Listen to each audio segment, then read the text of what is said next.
friends, it is Kemi. Hola, Kemi here to give a message and spill some tea on a new topic this week. Listen, sometimes I be rhyming and we're gonna talk about spiritual devotion and routine, ritual and routine today. This is the theme of this week. And I think it's a really important one to talk about because it's one thing to say, I'm spiritual, right? It is such a beautiful step to take to being like, I'm spiritual, I am spiritually aware.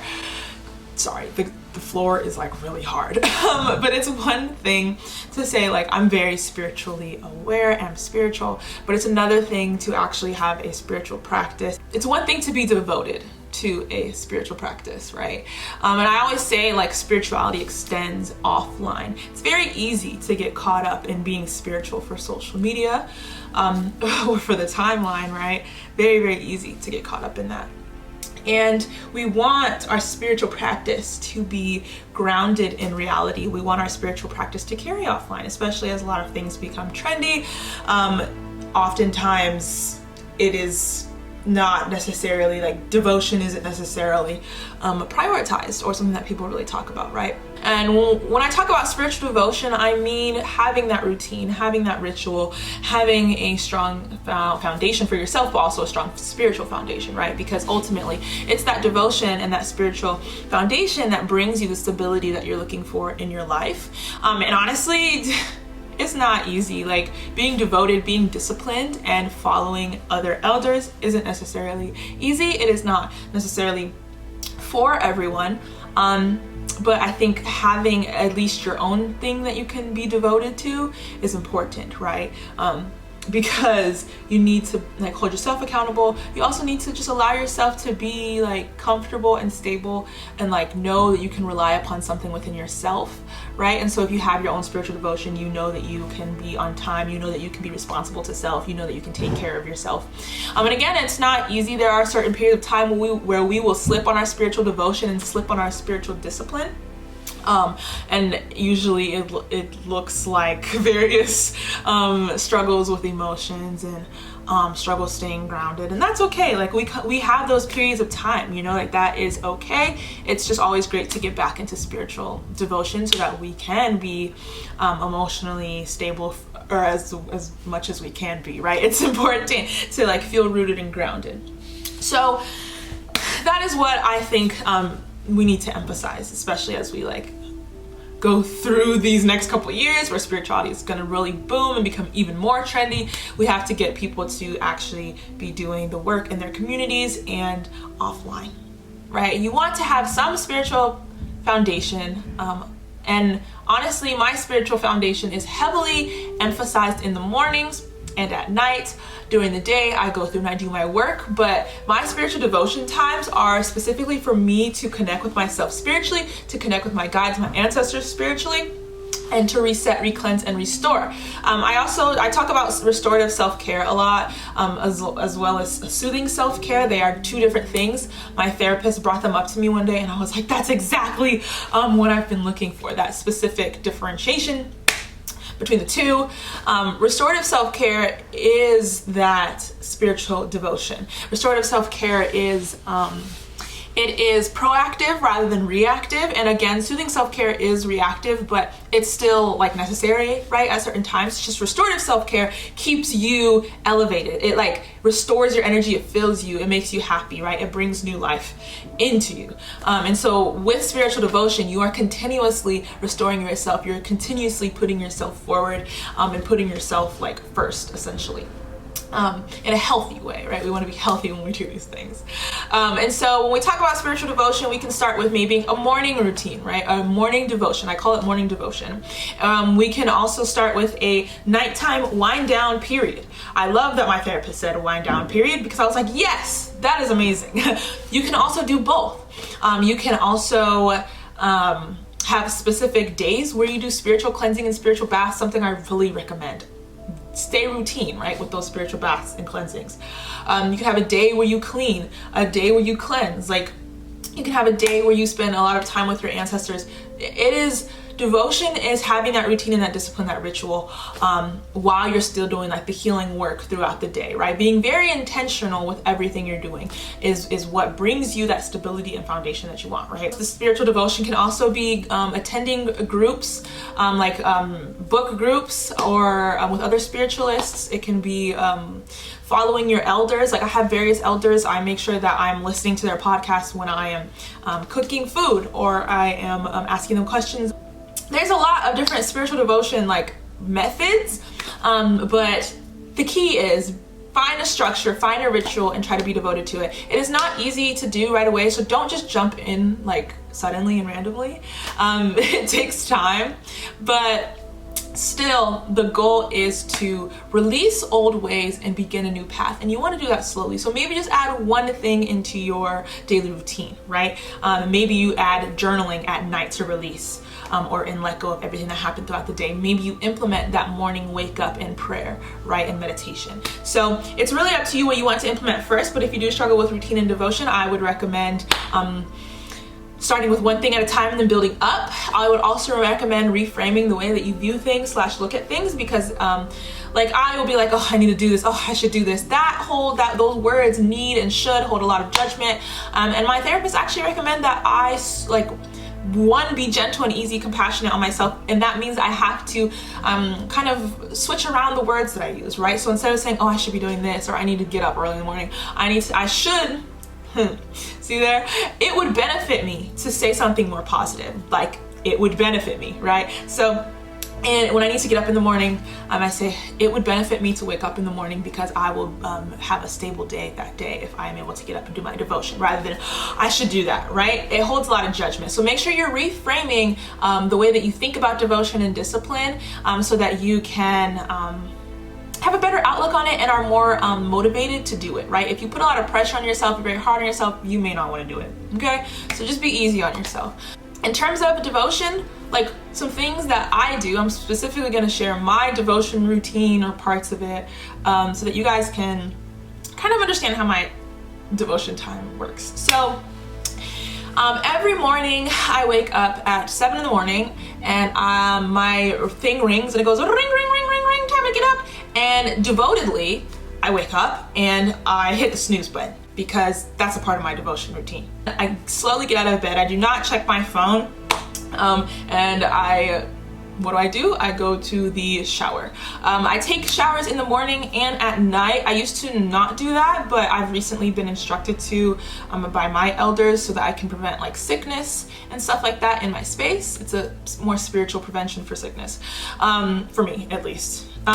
So wake up in the morning, I take my shower. Now another part of me taking the shower is that I'm connecting to water, and I have a lot of water spirits, so a lot of water energy in my space, right? My ancestors. So I take showers for multiple reasons. The water also fuels like my emotions, helps me cleanse, helps me stay creative and fertile, all that greatness, right? Connect with my divinity. So I wake up, take a shower. While I'm in the shower, I tend to do prayers. I set intentions like I am grounded, and affirmations. I am grounded. Today is a positive day. Today is an uplifting day. Blah, blah, blah. I say exactly what I need to say for the morning, setting my intention in the morning, right? I'm very devoted to that. And so I wash my face, I do my thing. I'm very present in the moment when I'm taking a shower. I'm recognizing that the water is fueling me, that the water is pouring life into me. So when I'm envisioning the water, I'm speaking into the water as well, because speaking into water really sets your intention. And since water holds memory, it'll send it back to you. So you speak into the water while you're in the shower, speak out loud, allow the water to, pour life into you, allow it to allow you to be creative that day, But after the shower, I pick out my clothes for the day. Again, I'm very intentional with the colors that I wear. So some days it's white, today it was clearly green, for what I need that day. And so if you want to know more about color theory, I have it on my Patreon account. I'll put that down below. But yeah, pick out my clothes for the day. My son is typically asleep.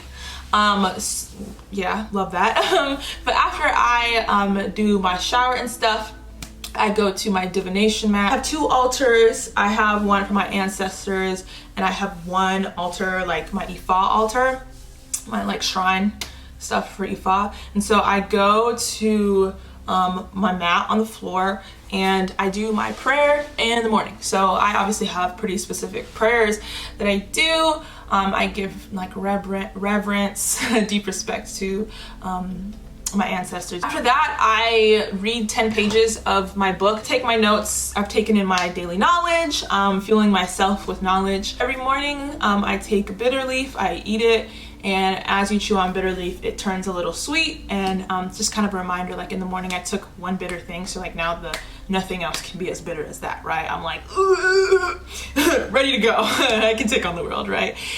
So yeah, do my bitter leaf. Like it's just, my morning time is very devoted to my ancestors and to my shrine, and like, yeah. So I do all of that, my learning. After that, you know, I go into my day. You know, I start getting ready for my son, blah, blah, blah, blah, blah. I start doing my work.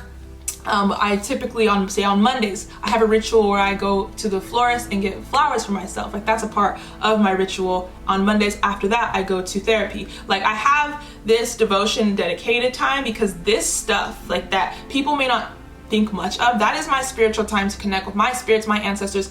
During that mat time, I also do my meditations, right? Like I have fueled myself for the morning. I am ready for my day. I am stable. I am grounded. I am in my foundation. I have a lot of parts to my morning devotion. I cannot cover it all here, but that is the gist of it, okay? Then I go through my day. Nighttime is another ritual. Every night I have wind down time. Typically that's like 10 to 30 minutes, probably like 30 minutes. Sometimes I'll do spiritual like baths randomly. I try to do spiritual cleansing baths at least 2 to 3 times a week. So always on Sundays, and then I follow it out. But if I'm not doing a spiritual cleansing bath, I will take my shower, and as the water's coming down, I'm allowing the water to cleanse me and release me of any negativity that has, you know, come onto me during the day. I'm allowing all of my worries to flow. I decompress in the shower at night, and I release. I speak out loud and I say, I release this, I release that, I release this, you know, I release completely. I let myself flow. And if I'm taking my spiritual bath during that time, you know, I'll pray into the water. I'll pour it over the cold water all over my head and reset.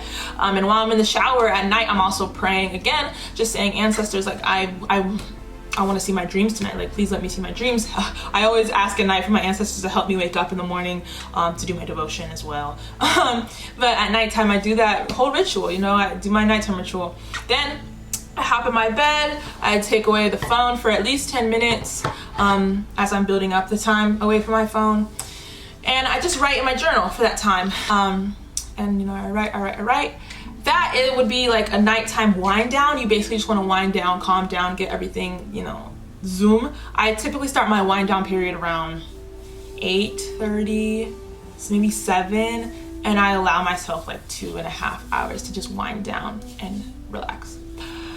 So yeah, that's like a morning and nighttime ritual. But of course, right, you have rituals all the time. Like I go get my flowers, I do my spiritual cleansing on Sunday, I clean all my clothes on Sunday and rearrange my house. I reset the energy in my house every single week with cleansings, and I light candles for my ancestors, and I get flowers for my ancestors, and I cook food for my ancestors. Everything I do is a ritual. It's a devotion period time, and all of these things keep me stable. When I am not on my ritual and devotion, I feel very ungrounded. I am not a very good person. I start getting really concerned and anxious with the world and like others and how people think, and I'm not very confident. It's a lot to deal with. So I try to do this devotion, right? I try to stick to it, because spiritual devotion and discipline is super important in our lives to keep us stable. You know, it is the reason why I follow my elders so sincerely. My elders, my people around me, they keep me grounded. They keep me on top of my stuff, right? So if we want our spirituality to be for real, we need to take it offline, and we need to make sure that we are being devoted, that we're actually putting in the work. The work is not easy. I tell you, sometimes this devotion stuff freaks me the fuck out, because I'll be like, structure, I just want to chill. And like, I had to release myself of that, like the thought that discipline and devotion and elders is like a burden, because it's not. It's exactly what keeps me in community, and it's exactly what uplifts me. And every single day I have to like remind myself of that, and I really am thriving when I am on my devotion time. Like, it's insane. So yeah, it's work, but start with one thing. If that's just journaling at night to get out all your feelings, let it be so, you know? Allow yourself that. So yeah, I mean, I hope that some of these things helped. So many things. You already have a ritual. It's just about making sure that that devotion time is spiritual, that ritual is spiritual, that it is benefiting you and not harming you, right? So start slow. If you have any questions, please let me know. I teach on Patreon. I also do lives, and if you want to catch me like in a Zoom meeting, blah, blah, blah. I do Clubhouse talks. I also do Zoom meetings bi-weekly with my Patreons. We're just starting those. So I have one for African traditional religion. I have one for spirituality in general. If you join my Patreon, it's $3.50 a month, I believe. Then you have access to those Zoom meetings, and it's not just me talking. It's more so like a collaborative thing. It's basically like Clubhouse, but since I can't do Clubhouse, so I can't do that for everybody right now. It's not accessible. Then I want to do Zooms where we're in community. That is where we need to go. That's where I need to go, is building community rather than just building like platform. Like it's easy for me to just talk at you guys and like be all spiritual in my own world, but I'm not here for that. I'm here to, yes, talk to you, but also like converse with you, like join with you, like actually engage and actually like build up a community, spiritual community, which means we have to be helping each other. Like I don't want to just like sit here and talk at you guys. Like I just want to engage and like advise and like actually build relationships and community, right? So yeah, that's the next step. That's what we're doing now, is building community and relations. And I'm really excited for that. So if you want to tap in to advisement and elders in like community, hit me up, okay? Hit me up. So yeah, thank you so much for watching this. Definitely let me know how you are going to implement at least one thing of devotion today or tomorrow or whenever you feel ready. I hope that this was so helpful, and I hope you guys have a really great rest of your day. All right, bye guys.